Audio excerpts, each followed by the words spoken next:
Hi, I'm Perry Atkinson, General Manager here at theDove. Hey, check out our other videos and check out our website at theDove.us.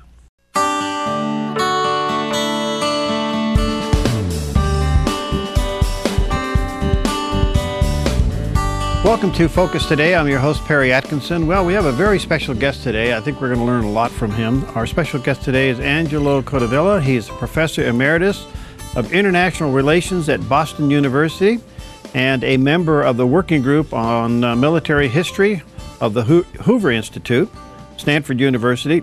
He's been a U.S. Naval officer, a U.S. Foreign Service officer, and a senior staff of the Senate Intelligence Committee, and he also served on President-elect Reagan's transition team for the U.S. Department of State. So what an honor to have him. Angelo, nice to see you, my friend. Thank you for having me. Thank you. Well, you got an interesting topic, your new book, Getting Involved in Other Nations' Quarrels, and you obviously got a lot of interest and experience in this. What led you to write about it? Well, look, one day I was listening to Fox News, and I heard an appeal for the Wounded Warrior Project. This is a noble cause that collects money for wounded veterans. And part of the appeal was a song, a plaintive song. It said, "Say a prayer for peace." I thought to myself, if I'd been paying money to plumbers to fix my house's pipes, and someone said to me, "Say a prayer," and the pipes continued to leak, and someone said to me, "Say a prayer for your pipes," I would have said, look, well, God has nothing to do with my pipes. It's those plumbers whom I've been paying, and they've not been doing a good job. Instead of praying, I ought to fire them and get some people who know what they're doing. We have been fighting wars for nonstop now for over a decade, and the most interesting thing is that no one seems to be thinking about how to stop them. The idea is simply to keep on going indefinitely.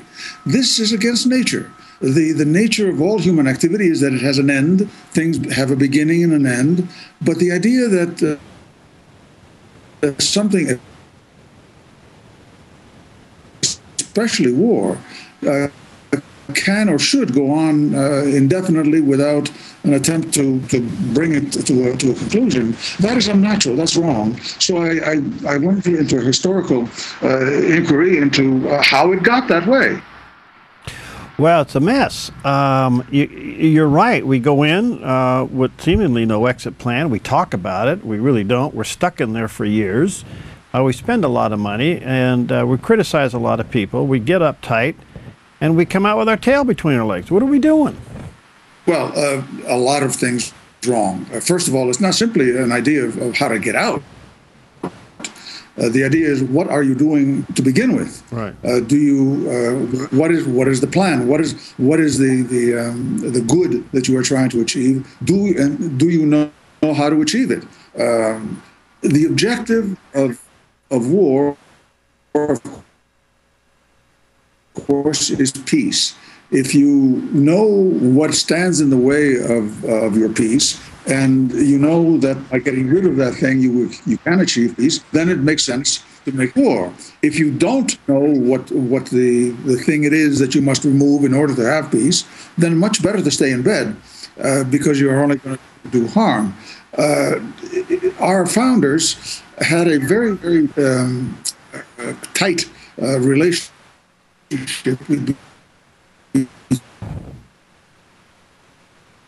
Okay, we're having some technical problems, and I apologize for that. Let me see if we can take a quick break and maybe reconnect with him. I apologize for that. Sometimes that happens with Skype. We're just not getting a good signal. So let me take a quick break. We'll see if we can reconnect with Angelo in just a few moments.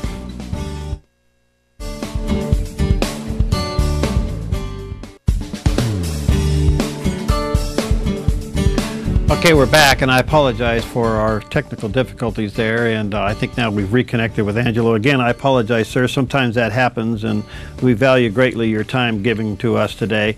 To get back on the subject a little bit, there seems to be a real gap between where we are today and getting into war and what our founders had in mind as to why we should be going into war. Can you help us with that? Well, our founders were eminently reasonable, practical men, and they understood that they should go into a situation they should involve the American people in wars only if they knew they had a pretty darn good idea of what they could get out of them and how. They were very keen on having a tight connection between ends and means, between their objectives and what they could and what forces they could muster. In other words, they would have to know what they were doing, and they would have to know that the core powers and not distinguishing between our business and someone else's business is the essence of wisdom in international affairs, as it is in interpersonal affairs. No one really minds if you take care of your own business, but they will mind terribly if simply are interfering in someone else's. Now, the counsel of minding your own business is not the counsel of retreat. It really is about minding those business, making sure that your own interests, your own values are in fact served. Merely wishing that they be served is not enough. I show in my book how gradually that common sense connection between ends and means, and I've gone off into wishes and really throwing effort at imaginary desires, imaginary enemies, again, without a tight connection between ends, means, and reality. First of all, is your book available now at Amazon, Barnes & Noble, and such? It is available above all at Amazon.com, but in other venues as well. Okay.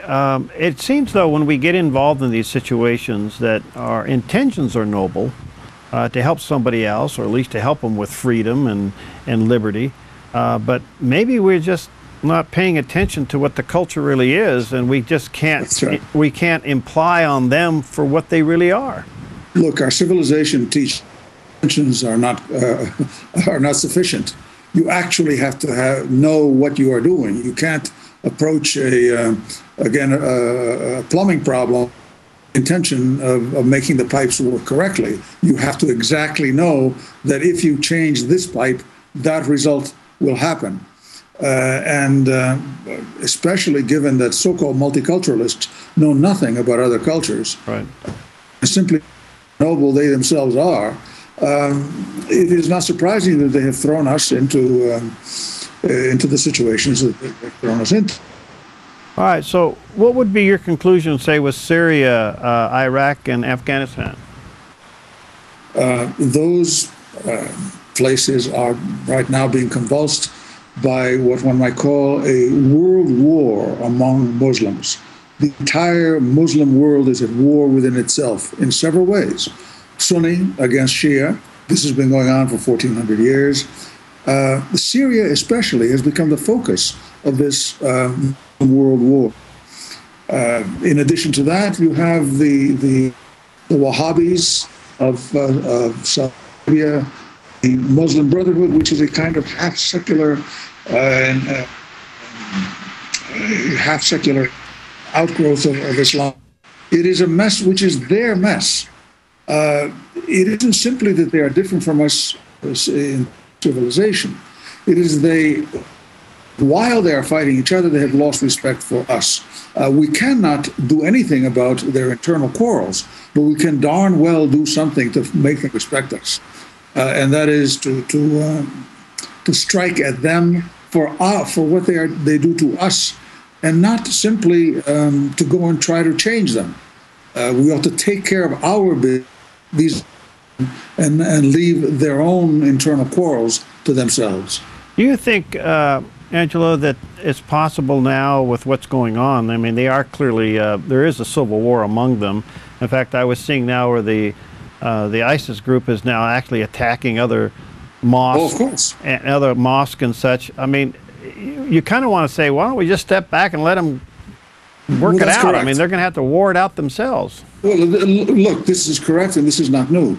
ISIS is actually largely a Wahhabi thing. This smashing of tombs, smashing of Muslim icons is not new. Back and at the same time attacking Shia, this is not new. In 1801, for example, these very same people, very same ideas, etc., invaded that very same area and destroyed the cities of Najaf and Karbala, killing not only every man, woman, and child, but also every dog, cat, and living thing because it's unclean. Again, there's nothing new about this. Yeah. We have to recognize that this is something that they have to work out amongst themselves. We cannot govern them. We cannot tell what is right and wrong in their terms. So what is our interest in the Middle East in light of the fact that they do want to kill Americans and they do want to annihilate Israel? So what is our interest there? Our interest is in them not killing and then not annihilating Israel. And anything, and we ought to make it perfectly clear to them that any action, not only any action, but any incitement to any action will be met by us with massive force. Look, war is a very ugly thing, and it is sometimes necessary to behave in absolutely brutal ways. And I'm not talking about to ride around their roads and be blown up. I'm talking about not nation building, but nation destroying. That is war. I mean, that is, if you are going to be serious about these things, this is what you must do. The path is victory. That is how it's done. And to close our eyes to that and to imagine that it can be done in any other way is quite foolish. Our founders understood the meaning of war, and that is not the meaning that our current generation is giving. Well, they're looking at war as a kind of social work, and it isn't. All we got to do is look at World War I and World War II, a whole different set of circumstances, but the outcome. Social work. Yeah. Now, all right, but in the Middle East, diplomacy hasn't worked, but we still send them money. Why don't we just cut the cash off? Well, that is certainly what one ought to do. Look, the first rule in any profession is do no harm, and to feed the mouth that bites you is utter stupidity. No, at the very least, do nothing. At the very, very least, do nothing, and then perhaps decide what to do thereafter. But certainly what we have been doing has simply been multiplying our problems. Wow. Very interesting. Thank you, sir.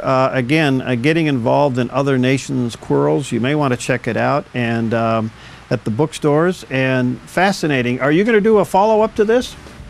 If you like. The title of the book is To Make and Keep Peace Among Ourselves and with All Nations. Right. Great. Thank you, my friend. Let's talk again soon. Thank you. Thank you. We'll be right back.